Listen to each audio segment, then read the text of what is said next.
Saya Zamsyidin. Perkembangan banjir di Terengganu setakat pukul 3 petang menyaksikan 2,294 penduduk terjejas banjir berlindung di 19 pusat pemindahan sementara PPS. Sekretariat Jawatankuasa Pengurusan Bencana Banjir Negeri maklumkan Kuala Nerus masih menjadi daerah mencatatkan jumlah penduduk terjejas teramai iaitu 1,158 individu yang ditempatkan di 11 PPS termasuk di Dewan Serbaguna Tok Jembal, Sekolah Kebangsaan Bukit Tunggal dan Sekolah Kebangsaan Bukit Nanas. Di Kuala Terengganu pula seramai 514 individu berlindung di 4 PPS. Manakala di Setiu Kekal, 2 PPS dibuka menempatkan 26 penduduk terjejas. Daerah Marang pula menyaksikan 596 penduduk terjejas yang berlindung di 2 PPS. Setakat ini juga 12 sekolah di Terengganu telah ditutup selepas dinaiki air, manakala 9 lagi dijadikan PPS. Jajahan Pasir Putih menjadi lokasi pertama dilanda banjir di Kelantan akibat monsun timur laut apabila 2 pusat pemindahan sementara PPS dibuka sejak pagi tadi. Menurut Kemas Kini Portal Info Bencana JKM memaklumkan PPS Sekolah Kebangsaan Dalam Ru, Pasir Putih menempatkan 42 penduduk terjejas daripada 10 keluarga. Sementara itu, 29 penduduk terjejas daripada 7 keluarga berlindung di PPS Sekolah Kebangsaan Wakaf Raja. Penduduk yang tinggal di kawasan berisiko banjir dinasihat sentiasa berwaspada dan mendengar arahan pihak berkuasa jika perlu berpindah bagi mengelak kejadian tidak diingini. Di Perak, setakat 2 petang tadi jumlah penduduk terjejas banjir berkurang kepada 39 orang daripada 14 keluarga. Hanya satu PPS iaitu di Sekolah Kebangsaan Alor Pongsu masih dibuka melibatkan daerah Krian. Manakala PPS Sekolah Rendah Kebangsaan Cangkak Lobak ditutup secara rasmi 2 petang tadi.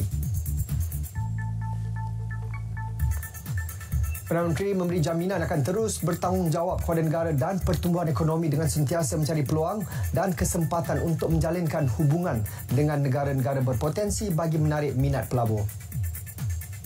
Justru Datuk Seri Anwar Ibrahim berkata pihak kerajaan tidak melepaskan peluang untuk mengadakan pertemuan dua hala sama ada secara rasmi atau berasingan dengan beberapa negara semasa menghadiri mesyuarat ke-30 pemimpin-pemimpin ekonomi bagi kerjasama ekonomi Asia Pasifik APEC di Amerika Syarikat baru-baru ini.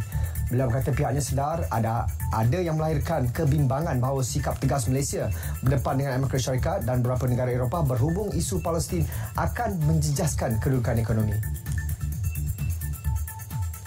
Seorang bekas ketua hakim negara dipilih untuk mempengerusikan jawatan kuasa khas bagi mengkaji isu-isu melibatkan bidang kuasa persekutuan dan negeri khususnya berkaitan kompetensi dalam Dewan Undangan Negeri berkenaan penggubalan undang-undang syariah. Perkara itu dimaklumkan Menteri Jabatan Perdana Menteri Haliwal Agama Datuk Dr. Muhammad Naim Mohtar di Dewan Rakyat. Antara yang bakal menganggotai jawatan kuasa itu ialah bekas hakim, wakil Jabatan Peguam Negara, wakil Kehakiman Syariah Negara, wakil daripada Majlis Agama Islam Negeri, ahli akademik yang pakar undang-undang sivil, syariah dan perlembagaan persekutuan serta peguam syari'i dan sivil. Walaupun beliau tidak menamakan semua individu yang dilantik itu. Jawatan kuasa khas itu dijangka bersidang untuk kali pertama pada 4 Disember depan bagi menetapkan hala tuju dalam pelaksanaan kajian dan penyelidikan seterusnya mengesyorkan cadangan penyelesaian kepada masalah perundangan Islam di Malaysia. Bilangan Ranger Community akan ditambah kepada 500 orang lagi pada tahun depan dengan membabitkan peruntukan RM60 juta. Menteri Sumber Asli, Alam Sekitar dan Perubahan Iklim NRECC Nik Nazmi Ahmad kata setakat ini kerajaan telah melantik seramai 1,500 ranger yang mempunyai pelbagai kepakaran untuk menjaga hutan simpan. Daripada jumlah itu, lebih 600 ranger adalah dalam kalangan masyarakat orang asli. Manakala selebihnya veteran tentera dan polis yang telah diberikan latihan secukupnya.